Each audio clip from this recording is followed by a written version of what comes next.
우리의 삶의 현장으로 돌아감이 주님의 보내심이 되기를 예수님의 이름으로 축복합니다. 보내심을 받은 자에게 주시는 하나님의 선물이 과연 어떤 능력이며 어떤 권세인지를 우리의 삶의 현장에서 보게 됨이 우리의 인생 여정이 될 줄로 믿습니다. 믿으시면 아멘 하십니다. 이 교회라는 그 용어 자체는요, 그 단어 뜻 자체가 이렇게 모인 사람들이라는 의미를 가지고 있습니다. 성경 언어인 그리스어의 교회를 말하는 에클레시아라는 단어 자체가 그런 겁니다. 에크, 밖으로, 그리고 동사 형태로 얘기하자면 클레오 해서 부르다 하여 밖으로 부르다, 쉽게 얘기하면 불러 모았다, 이런 뜻입니다. 그래서 교회를 부르심을 입은 사람들의 모임이라고 표현하기도 합니다. 부르심을 받은 사람들이 바로 교회입니다. 또 구약 성경에서도요, 그 교회와 맞는, 그 교회로 사용되는 단어가 뭐가 있냐면 한국어로는 회중이라는 단어가 있습니다. 히브리 말로 이 회중이라는 단어는 카할이라는 단어를 쓰는데, 아주 옛날에 히브리 성경을 그리스어로 바꾼 성경이 있습니다. 그걸 70명의 학자가 번역했다 해서 70인역이다 라고도 얘기를 합니다. 이런 건 다 잊어버리셔도 괜찮습니다. 그 70인역에서 이 칼이라는 단어를 에클레시아, 교회라는 단어로 번역을 한 겁니다. 그래서 이 회중이라는 용어는 그저 이스라엘 백성 전체를 말하는 정도의 표현이 아니라 회막 앞에 모인 이스라엘 백성들, 그 주님 앞에 모인 자들을 가리켜 회중이라고 이야기를 한 겁니다. 바로 그렇게 교회란 부르심을 입고 모인 사람들이 교회입니다. 우리가 오늘 이 자리에 있다는 것은요, 여러분이 여러 가지 모양으로 오셨을 것입니다. 그러나 근본적으로 우리가 여기 어떻게 오게 되었고 어떻게 이 자리에 있는가? 하나님의 부르심을 받고 온 것입니다. 부르심을 받아 온 우리들이 바로 교회인 것입니다. 물론 부르심을 받고 모인 것으로 끝나는 건 아닙니다. 부르심을 받고 모이면 반드시 교회는 또 그 다음의 모습을 갖게 됩니다. 그것은 무엇이냐면 예수님의 은혜로 말미암아 거룩하여지고 성도라 부르심을 받는 존재로 세워지는 것입니다. 이건 뭘 얘기하냐면 성장해가는 걸 얘기합니다. 더더군다나 우리의 삶의 자리에서 예수 그리스도의 이름을 부르는 자들로 성장합니다. 예수님의 이름을 부른다는 건 무엇이냐면 그 이름 안에 있는 권세, 그 이름 안에 있는 능력, 그 이름 안에 있는 승리를 내가 추구하고 그것을 기도하며 구한다는 것입니다. 그러한 성장을 갖게끔 되어 있습니다. 그렇게 교회는 성장합니다. 왜냐하면 교회는 생명이기 때문입니다. 모든 생명은 성장하기 마련입니다. 그래서 우리는 이렇게 하나님의 부르심을 받고 모여서 예배하는 가운데 주님의 영광을 목격하게 되고 말씀을 들으며 능력을 얻게 되고 또 말씀 끝나고 나서는요, 교제와 봉사를 통하여 그리스도를 닮아가는 그 놀라운 기쁨과 보람을 경험하게 됩니다. 이건 정말 복된 일이고 우리 모두가 가져야 할 모습입니다. 그렇게 하나님의 부르심을 받고 여기에 모인 것입니다. 그럼 그 다음엔 어떻게 될까요? 모든 것이 끝나면 우린 전부 다 집으로 돌아갑니다. 내 삶의 현장으로 돌아가게끔 되어 있습니다. 여러분, 교회에서 일주일 내내 계시면 안 됩니다. 다 가셔야 됩니다. 집에. 우리의 삶의 자리로 돌아가게끔 됩니다. 그때에 그 돌아감이 그저 예배가 끝났고 내가 봉사하는 거 마쳤고 그래서 그냥 돌아가는 것이 되어서는 안 된단 말입니다. 반드시 주님의 보내심을 받고 가셔야 됩니다. 사실 하나님의 부르심을 받고 우리가 모였을 때에 하나님께서는 그 모임 가운데 우리를 성장케 해주시고 우리에게 말씀을 주신 후에 다시금 우리의 삶의 현장으로 보내십니다. 그게 교회입니다. 그런데 안타깝게도요, 많은 사람들이 그렇게 보내심을 받고 가지를 못합니다. 내 삶의 현장이 보내심을 받고 가는 자리가 아니라 그저 먹고 살기 위하여 가는 자리, 그냥 내 편안함, 내 욕구, 내 필요를 채워주는 자리로 전락시키며 삽니다. 그러다 보니 어느새 보내심을 받은 자임에도 불구하고 그 가정과 직장과 사업과 이웃의 관계가 보내심을 받은 자리임에도 불구하고 보내신 분의 뜻을 전혀 헤아리지 못하며 살아갑니다. 그래서 하나님의 능력을 경험 못합니다. 그분이 우리에게 주신 권세가 무엇인지도 알지 못합니다. 그래서 오늘 주님께서, 부활하신 예수님께서 그런 우리들에게 말씀하고 계신 것입니다. 아버지께서 나를 보내신 것 같이 나도 너희를 보내노라. 일찍이 예수님께서 요한복음 13장에서도 그런 말씀을 하셨습니다. 내가 보낸 자를 영접하는 자는 나를 영접함이요, 나를 영접하는 자는 나를 보내시니 곧 하나님 아버지를 영접하는 것이다 라고 말씀하셨습니다. 다시 말해서 우리의 삶의 현장으로 보내시는 것은 무엇을 위함인가? 우리를 통하여 우리의 주변에 있는 사람들이 예수님을 만나고 영접하여 하나님의 자녀 되게 하시고자 우리를 보내시는 것입니다. 그 보내심의 자리 가운데 그 사건이 일어나야 한단 말입니다. 이른바 우리의 보내심은 무엇인가? 선교적 보내심입니다. 선교적 사명을 주심으로써 보내고 계신 것입니다. 선교하면 우리는 물론 해외로 나가서 다른 문화 가운데 복음을 전하는 선교사들을 생각합니다. 당연합니다. 그거 해야 됩니다. 우리 새생명교회도요, 이 7대 사역 가운데 선교사역이라는 것이 있습니다. 우리 교회 선교사역은요, 레인보우 뉴 라이프 미션 인터내셔널 인스티튜트, 너무 길죠. 그래서 우리는 그걸 짧게 필리핀 선교센터라고 얘기를 합니다. 그 필리핀 선교센터를 중심으로 하여 선교사를 파송하고 있습니다. 이미 하나님께서 필리핀 지역 가운데요 16교회의 지역교회를 세워주셨습니다. 뿐만 아니라 호주에는요 필리핀 이민자들을 위해서 교회를 세워주셨습니다. 또 동시에 여러분들이 아시다시피 필리핀 선교센터를 통하여 우리는 캄보디아에 그리고 인도네시아에 선교사를 파송했습니다. 이제 하나님께서 우리에게 주신 비전 드림, 비전의 꿈을 가지고 우리 교회는 앞으로 70명의 선교사를 파송하는 교회가 될 줄로 믿습니다. 우린 그걸 기도하고 있습니다. 필리핀 선교센터를 통해서 뿐만이 아니라 본 교회 가운데에서도 수년 안에 파송 선교사가 나오기를 간절히 원합니다. 나와야 됩니다. 여러분, 정말 선교사로 파송되어야 합니다. 우리 교회는 선교사를 세 가지로 분류합니다. 파송 선교사, 우리가 보낸 선교사입니다. 그리고 협력 선교사가 있습니다. 우리가 보내진 않았지만 파송한 선교사만큼 우리가 관심 갖고 기도해주고 후원해주는 것이고요. 그 다음에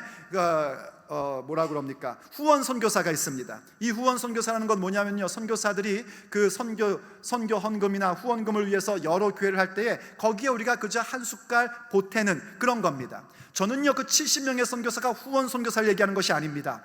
파송 선교사 70명을 보내는 교회가 될 줄로 믿습니다. 분명히 금년에요 선교위원회에서 아마 그 단기 선교 여행을 기획하고 할 겁니다. 여러분 그 소식이 딱 들리면은요 주님이 나를 보내시는구나 하고 여러분도 전부 다 거기 동참하시기를 권면합니다. 정말 주님께서, 아니 여기서 왜 아멘이 작아지죠? 동참하시기를 권면합니다. 가시든지 보내시든지 하시면 됩니다.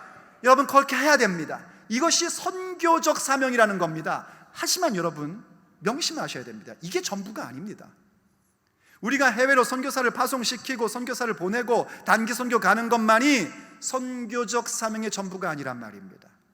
우리가 예수님의 제자로서 부르심을 받은 사람이라면 우린 전부 다 내 삶의 현장 가운데 보내심을 받았다는 사실을 명심하셔야 됩니다.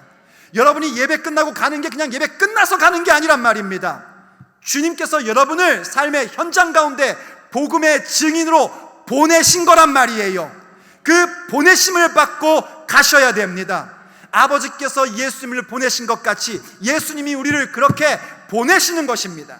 예수님께서 오신 이유는 뭡니까? 그분이요, 아버지께서 예수님을 보내시면요 그분을 세상 죄를 지고 가시는 하나님의 어린 양으로서, 또한 우리에게 성령으로 세례 베푸시는 분으로서 보내셨습니다.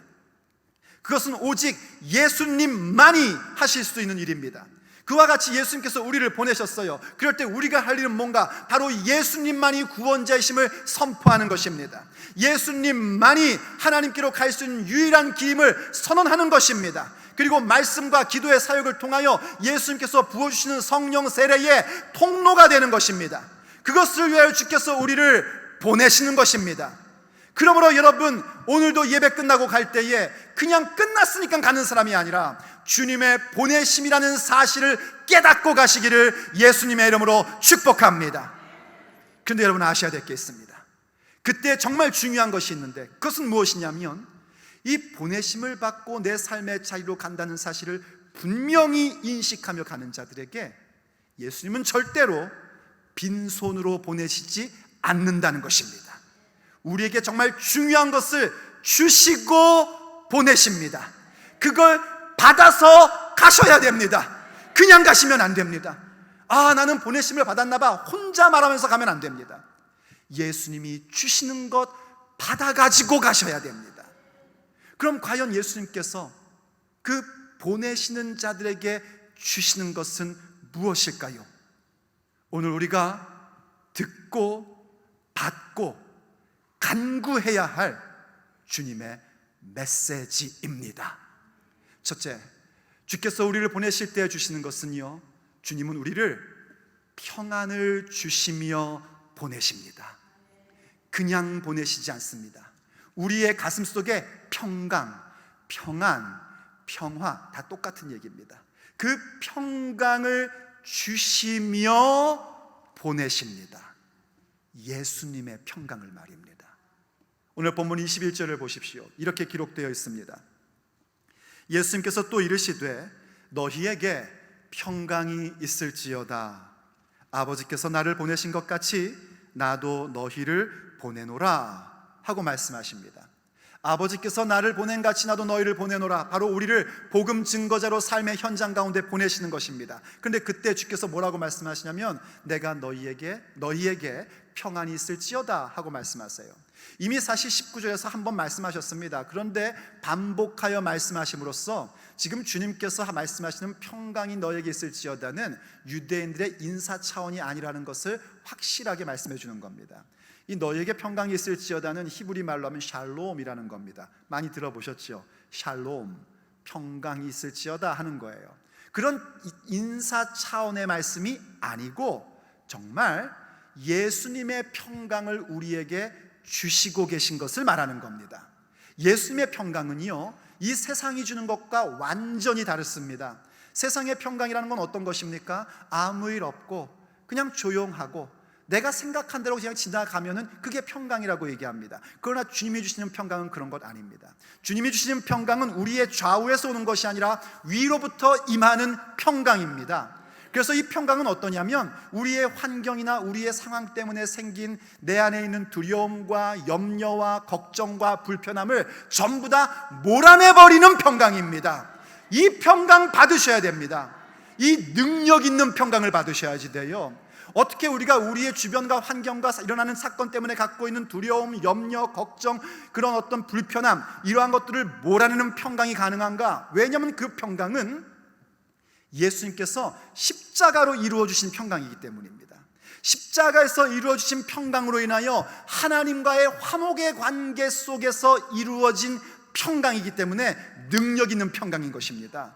그래서 그 평강, 하나님과의 화목된 관계를 가진 평강이기에 이 평강은 우리의 마음속에 기쁨을 넘치게 만들어줍니다. 기쁨이 넘치는 평강이에요. 주님께서 이 평강을 우리에게 주고 계신 것입니다. 이 평강 받으셔야 됩니다. 그리고 이 평강 지키며 사셔야 됩니다. 빼앗기면 안 됩니다. 그런데 이 평강을 지키며 살아야 된다고 해서 여러분들이 착각하시면 안 됩니다. 이 평강을 지키는 것이 마치 그저 그냥 이것도 좋고 저것도 좋고 그래 너도 나도 그냥 다 좋은 게 좋은 거지 뭐, 이런 평강이라고 생각하신다면 그건 세상이 주는 평강입니다. 예수님은요, 이 땅에 오실 때 분명히 평화의 왕으로 오셨습니다. 그런 그분이 뭐라고 말씀하셨냐면요, 내가 너희들에게 평화를 주러 온 줄로 아느냐? 아니다, 칼을 주러 왔다 하고 말씀하셨습니다. 그때 말씀하신 그 평화라는 건 세상의 평화를 말하는 겁니다. 그냥 좋게 지내는 거 말입니다. 누군가에게 복음 전해서 불편해지는 관계가 아니라 내가 아무 말 안 하고 우상 찾아다녀도 점보러 다녀도 그래 그냥 그건 너의 신앙이니까 그렇게 해가지고 야 역시 교회 다니는 사람은 마음이 넓은가 봐, 이런 평강 아니란 말입니다. 그 평강을 깨트리셔야지 됩니다. 정말 주님이 주시는 평강 받기를 원하십니까? 그렇다면 거짓 평화를 깨부셔야 됩니다. 이 평강, 거짓 평강이 깨지지 않은 상태에서는 참된 평강이라는 게 존재할 수가 없습니다. 왜냐하면 참된 평강은 하나님과의 화목의 관계이기 때문입니다. 우상을 숭배하는 상태 속에서는 하나님과의 화목이라는 건 존재할 수가 없습니다. 그래서 우리는 정말 하나님 앞에 그 평강을 흠도 없이 점도 없이 주님 다시 온 날까지 지키는 자가 될 수 있어야 됩니다. 그래서 베드로후서 3장 14절을 보면 우리에게 이렇게 말씀해 주고 있습니다. 그러므로 사랑하는 자들아, 너희가 이것을 바라보나니 주 앞에서 점도 없고 흠도 없이 평강 가운데 나타나기를 힘쓰라. 여기 이것을 바라보나니 할 때 이것은 뭐냐면 그 베드로후서 3장 14절 그 위를 읽어보면요, 우리 주님 다시 오시는 날입니다. 여러분, 예수님 다시 오십니다. 믿는 자들은 아멘 하십시오. 원하시는 분들은 아멘 하십시오. 예수님 반드시 다시 오십니다. 예수님 다시 오시는 그때 새하늘과 새 땅이 우리 가운데 주어지게 되는데 바로 그것을 바라보는 자들이에요. 그것을 바라보는 자들은 하나님 앞에 평강의 모습으로 나타나게 되는데 어떻게 돼야 되는가? 흠도 없이 점도 없이 평강한 모습, 그것으로 가야 된단 말입니다. 그건 바로 하나님과의 화목된 관계를 끝까지 지켜가는 겁니다. 타협없이 지켜가는 겁니다. 거짓 평화를 깨트리며 참된 평화를 가지며 살아가는 것입니다. 그런데 누가 과연 거짓 평화를 깰 수 있겠습니까? 여러분, 거짓 평화 깨본 적 있으십니까? 그거 보통 문제 아닙니다. 온갖 욕이란 욕은 다 먹게 되고요, 온갖 오해는 다 받습니다. 누가 과연 거짓 평화를 깰 수 있겠습니까? 그것은 오직 주님께서 주신 참된 평화를 받은 사람만이 그 참된 평화를 지키고 싶어서 거짓 평화를 부술 수 있는 것입니다. 그러므로 여러분, 오늘 그냥 가시면 안 됩니다. 주님께서 보내신 자리로 갈 때에 주님이 주시는 평강을 받아서 가셔야 됩니다. 능력을 보게 될 것입니다. 기쁨이 넘치는 것을 보게 될 것입니다. 그럴 때 여러분이 꼭 또 하나 받아가야 될 것이 있습니다. 두 번째, 주께서 우리를 보내실 때 주님은요, 성령을 주셔서 보내십니다. 성령 받고 가셔야 됩니다. 왜냐하면 지금 우리에게 말씀하고 있는 이 평화, 그리고 기쁨이 넘치는 평화, 이건 뭐냐면요, 성령의 열매를 얘기하는 것입니다. 여러분, 성령의 9가지 열매 아시는 분들은 아시죠? 그 9가지 열매가 9종류가 아닙니다. 그러니까 이렇게 얘기하시면 안 돼요. 나한테 사랑의 열매는 있는데요, 기쁨의 열매가 없네요. 기쁨의 열매는 있는데 절제 열매가 없네요. 이럴 수 있는 게 아닙니다. 그 9가지는 뭐냐면 성령의 열매는 한 덩어리인데 9가지의 요소, 9가지의 측면을 얘기하는 겁니다. 그래서 지금 평화와 기쁨이라는 건 뭘 의미하는가? 성령의 열매를 갖는 자예요. 성령의 열매는요, 성령님 없이는 주어질 수가 없습니다. 그래서 성령 받아 가셔야지 됩니다. 성령 받지 아니하면 여러분들은 집에 갈 생각을 하지 마셔야 됩니다. 성령 받아 가셔야 보내심을 받은 자리 가운데에 보내신 분의 뜻을 성취하는 자 될 수 있는 것입니다. 그래서 오늘 본문 22절에서도요, 주님께서 이렇게 말씀하시는 것을 보십시오. 이 말씀을 하시고 그들을 향하여 숨을 내쉬며 이르시되 성령을 받으라 하십니다.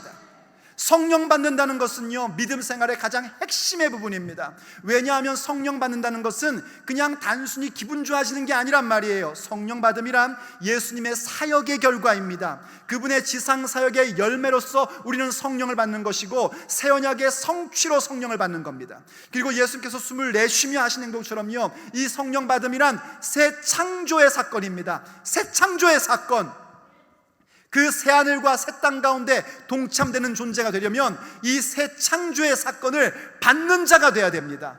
그러므로 여러분, 성령 받는 자가 되십시오. 성령을 사모하십시오. 이런 궁금증을 가지시는 분들이 있을 거예요. 나는 예수님 믿고요, 예수님 영접했고 세례 받았습니다. 그럼 성령 받은 것 아닙니까? 이런 질문을 갖는 분들이 있을 겁니다. 자, 제가 설명을 해드릴게요. 내가 예수님을 믿고 복음을 듣고 예수님을 믿어 거듭나게 되는 것, 성령님의 사역입니다. 성령께서 하시는 일입니다. 근데 어떻게 하시는 것인가? 우리와 함께 계심으로, 내 곁에 계심으로 하시는 사역입니다. 지금 예수님께서 성령을 받아야 된다 하신 말씀은요, 믿는 자들이 받을 성령에 대한 부분입니다. 이 부분에 대해 좀 더 궁금하신 분은 지난주일 설교를 집에 가서 다시 한번 들어보시면 무슨 말씀인지 이해가 되실 줄로 될 것입니다. 믿는 자들이 받을 성령이에요. 이게 어떤 얘기냐면, 여러분들이 자꾸 의아해 하니까요, 사도행전 8장을 보면 무슨 얘기인지 명확하게 나옵니다. 사도행전 8장은 어떤 즈음이냐면, 이제 예수님께서 승천하시고 성령을 보내심으로 말미암아 예루살렘 가운데 교회가 세워집니다. 부흥을 갖습니다. 수천 명의 사람들이 예수님을 믿고 놀라운 부흥의 사건을 가질 때에 동시에 일어난 사건은 뭐냐면 큰 박해가 임하게 됩니다. 교회에 큰 박해가 임하자 사도들만 예루살렘에 남게 되고 그 모든 믿는 자들이 유대와 사마리아 가운데 전부 다 흩어지게 됩니다. 예수님 오시기 이전에도요, 가짜 메시아 운동이 있었습니다. 이 가짜 메시아 운동의 특징은 뭐냐면 그 주동자를 제거해버리고 사람들을 흐트러 버리면 다 그냥 조용해지는 게 특징이었습니다. 그러나 우리 예수님께서 오셔서 하신 그 복음 운동은 진리의 운동입니다. 참되신 하나님께서 오셔서 하신 일입니다. 박해한다고 예수님이 십자가에 죽으시고 부활하고 승천하셨다고 없어지지 않았습니다. 오히려 흩어지는 자리 가운데 어떤 사건이 일어나는가? 복음의 말씀이 선포됩니다. 믿는 자들이 생기기 시작합니다. 그러던 중에 빌립이라는 형제가요, 이때 빌립은 사도 빌립이 아니라 사도들을 돕기 위하여 교회에서 세운 7 리더들 가운데 한 명인 빌립입니다. 이 빌립 형제가 사마리아 성 가운데 가서 복음을 증거합니다. 그러더니 어떤 역사가 일어나냐면, 귀신 들려서 비참한 삶을 살던 사람들이 그것에서 해방되고 예수님을 믿게 됩니다. 하나님의 나라와 예수 그리스도의 복음을 증거하자 그 사람들이요, 예수님을 믿고 세례를 받습니다. 바로 예수님 영접한 겁니다. 거듭난 겁니다. 성령님께서 하신 일입니다. 그런데 거기에 성경이 아주 희한한 표현을 합니다. 아직 그들에게 성령이 임하신 사건이 없더랍니다. 그래서 어떤 일이 벌어지냐면요, 이 소식, 곧 사마리아 성도 하나님의 말씀을 들었다는 소식이 예루살렘에 있는 사도들에게 전하게 되고요, 사도들은 베드로와 요한 사도를 보냅니다. 베드로와 요한 사도가 가서 무엇을 한 줄 아십니까? 그들은 안 믿는 자들이 아니라요, 믿는 자들입니다. 빌립을 통하여 복음 듣게 되었고 세례까지 받게 된 믿는 자들이에요. 그들이 성령 받기를 위하여 기도했답니다. 그리고 안수하자 그들 가운데 성령이 임하기 시작하는데, 그 성령 임하는 사건은요, 옆에 있는 사람들이 봐도 성령 받았네 하는 것을 확인할 수 있는 그런 놀라운 사건이었던 겁니다. 그걸 한마디로 뭐라고 표현하는 거 아니? 성령 세례라고 표현하는 겁니다. 지금 예수님께서 제자들을 보내시면서 성령을 받으라 하신 것은 바로 이러한 성령 세례 받는 사건입니다. 우리도 이 성령 세례 받아야 됩니다. 여러분, 성령 받으셔야지 됩니다. 성령 받지 않고 여러분 다 나가시면은요, 백전백패입니다. 성령 받고 가셔야 하나님의 능력이 무엇인지를 경험하게 됩니다. 성령 받으시기를 간구하셔야 됩니다. 성령 받으면요, 그냥 이루어지지 않아요. 강청해야 됩니다. 기도해야 됩니다. 간구해야 됩니다. 예수님께서도요, 승천하실 때 제자들에게 너희들 예루살렘 떠나지 말고 하나님께서 약속하신 것 곧 성령 세례 받을 때까지 기다려 했을 때요, 사도들이 어떤 줄 아십니까? 그 제자들이 어땠는지 아십니까? 열흘을 기다렸습니다. 어떻게 해요? 매일 모여서 기도에 전혀 힘쓰므로 기다렸습니다. 그렇게 성령 받음이 있어야 돼요. 그러니 좀 여러분 기도 좀 하십시오, 제발. 제가 이렇게 점잖게는 아니지만 간절히 얘기할 때 좀 들으십시오. 금요기도에 나오셔서요, 간구하고 강청하실 줄 아셔야 됩니다. 제가 전도사 시절에 듣던 표현을 하자면 정말 소나무 뿌리 하나라도 뽑겠다는 각오를 하셔야 됩니다. 그게 소나무 뿌리 뽑는다고 되는 게 아니지 않습니까? 그만큼 간절하게 열정을 가지고 주 앞에 구해야 된다는 겁니다. 금요기도에 나오시면요, 방석 깔고 기도하시면서 방석 양 모서리를 꽉 잡고 이 방석이 찢어질 때까지 나는 기도하리라, 이런 각오를 좀 해보시란 말이에요. 우리 교회 방석은 가죽 내자기 때문에 잘 찢어지지가 않습니다. 그만큼의 열정과 강청함을 가지시란 말이에요. 주께서 말씀하셨어요. 구하라, 찾으라, 문을 두드리라. 너희가 악할지라도 자녀에게 좋은 것을 줄 알거든. 하물며 하늘에 계신 너희 아버지께서 구하는 자에게 더 좋은 것 곧 성령을 주시지 않겠느냐. 성령 받아서 가셔야 됩니다. 그럼 우리의 삶의 마른 뼈가 하나님의 큰 군대 같은 역사의 사건이 일어나게 되는 것입니다. 에스겔서 37장을 한번 보십시오. 에스겔서 37장 9절을 보면요, 이렇게 말씀하십니다. 또 내게 이르시되 인자야 너는 생기를 향하여 대언하라. 생기에게 대언하여 이르기를 주 여호와께서 이같이 말씀하시기를 생기야 사방에서부터 와서 이 죽음을 당한 자에게 불어서 살아나게 하라 하셨다 하라. 이게 무슨 얘기냐면요, 하나님께서 에스겔 선지자 주의 종에게 대언의 사역을 하라는 겁니다. 오늘날로 말하면 말씀 사역하라는 겁니다.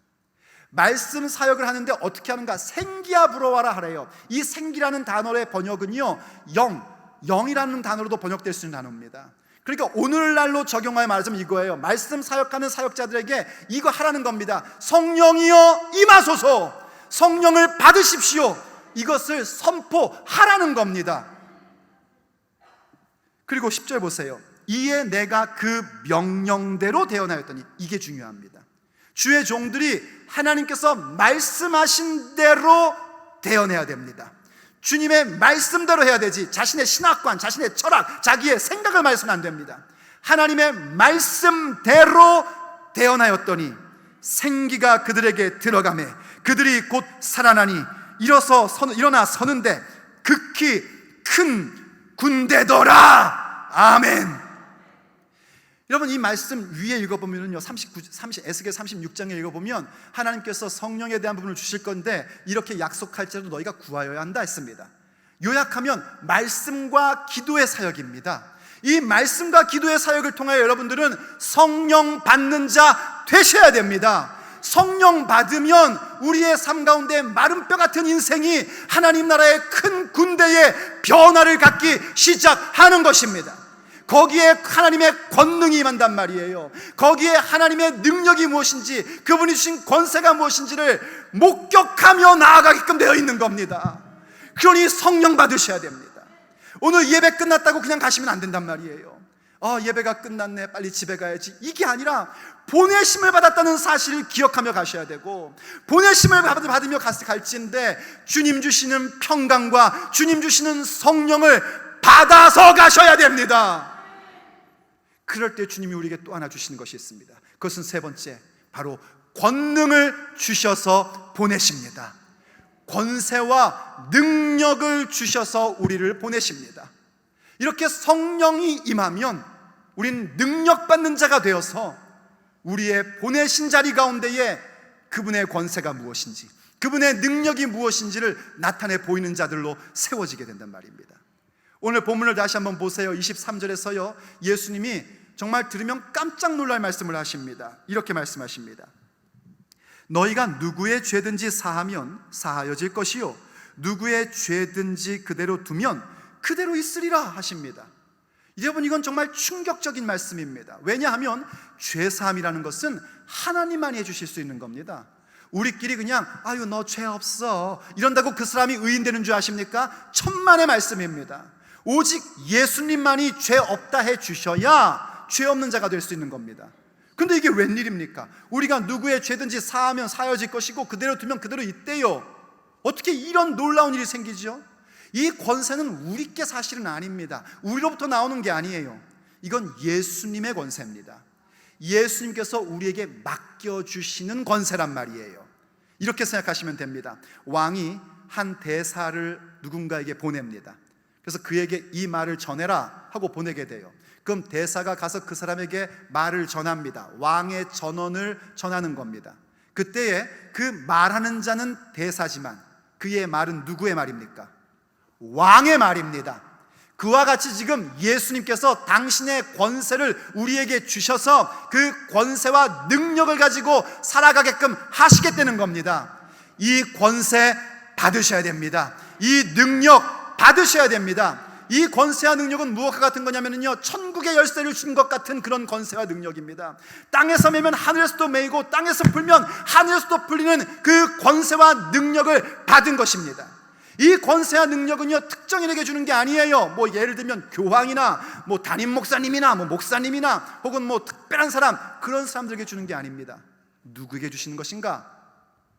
주님 주시는 평화와 성령을 받은 자들에게 주시는 능력입니다. 그래서 사도행전 1장 8절, 우리에게 유명한 말씀이지 않습니까? 이렇게 주께서 말씀하셨습니다. 오직 성령이 너희에게 임하시면 너희가 무엇을 받아요?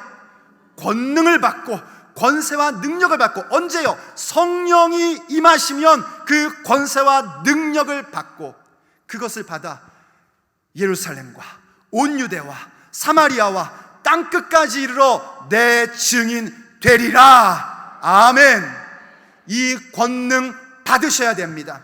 이 권세와 능력 받으셔야 됩니다. 주님께서 성령을 우리에게 주실 때에 주님의 권세를 우리에게 부여해 주신단 말입니다. 그래서 우리가 담대하게 선포하는 겁니다. 예수님 권세, 내 권세. 예수님 능력, 내 능력. 예수님 승리, 내 승리. 그렇게 외칠 수 있는 이유는 주께서 우리에게 성령을 주심으로 말미암아 그분의 권세와 능력을 우리에게 옷 입혀 주셨기 때문인 것입니다. 이 능력을 받으면은요, 제일 먼저 일어나는 게 나의 변화입니다. 내 인생 자체가 완전히 뒤집어지고 변화됩니다. 청각의 변화가 옵니다. 옛날에는요, 그저 세상의 가치관만 듣고 내 생각의 소리만 듣던 사람이 하나님의 말씀이 정말 들려오기 시작합니다. 감각의 변화가 옵니다. 그저 내 기분대로 움직이고 내 기분에만 민감하고 사람들의 시선에만 민감했던 사람이요, 지금 내 삶의 현장 가운데 주의 영이 가득 차 있는 것을, 이 자리 가운데 주님이 계신 것을 감각적으로 느끼며 살아갑니다. 그게 감각의 변화입니다. 그러한 자들은 시각의 변화가 오기 시작합니다. 성령께서 우리의 삶에 불태워버리실 것이 무엇이고 영원히 남을 것이 무엇인지를 볼 수 있는 그 시각의 변화가 오기 시작을 합니다.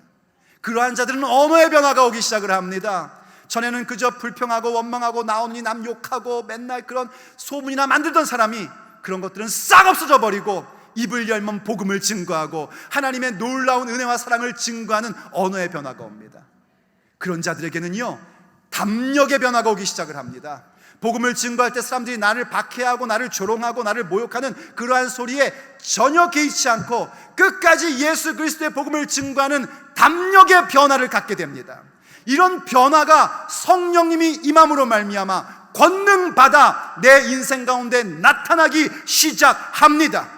그럼 그 사람들의 행진 속에서 어떤 일들이 벌어지는가? 우리를 보내신 그 자리 가운데 만나는 사람마다 나의 이 변화된 모습으로 인하여 그들의 삶에 변화가 나오기 시작합니다. 내가 전하는 말로, 내가 드리는 기도로 말미암아, 또한 나의 발걸음으로 말미암아 그 놀라운 기적의 사건이 일어나는 것입니다. 그게 보내심을 받은 자에게 주시는 권세와 능력입니다. 권능 받아 가셔야 됩니다. 그냥 가시면 안 됩니다. 주님의 부르심을 받고 여기에 오셨습니까? 여러분, 예수님 믿는 사람들이세요? 예수님이 유일한 구원자이시고 길이고 생명이고 진리이신 것을 믿으십니까? 그렇다면 여러분, 오늘 여기 온 것은 우연히 온 것이 아니라 주님의 부르심을 받고 이 자리에 계신 것입니다. 그렇다면 이제 그저 예배 끝났으니까 돌아가는 것이 아니라 예수님의 보내심을 받아 가시는 자 되셔야 됩니다. 그때 그냥 가시면 안 된단 말이에요. 주께서 빈손으로 보내지 않으시고 여러분에게 주셔서 보내시고자 하는 그 모든 것들을 받아서 가셔야 됩니다. 그분이 주신 평강을 받아가고 그분이 주신 성령 충만함을 받아가고 예수님의 권세를 받아서 가셔야 됩니다. 그럴 때 여러분은 보게 될 것입니다. 이 자리 가운데 있는 하나님의 영광뿐만이 아니라 여러분의 삶의 현장 가운데서 나타나는 주님의 영광을 보게 되며 보내심을 받은 자의 권세가 무엇인지, 보내심을 받은 자의 능력이 무엇인지를 여러분의 삶의 자리마다 보게 될 것입니다.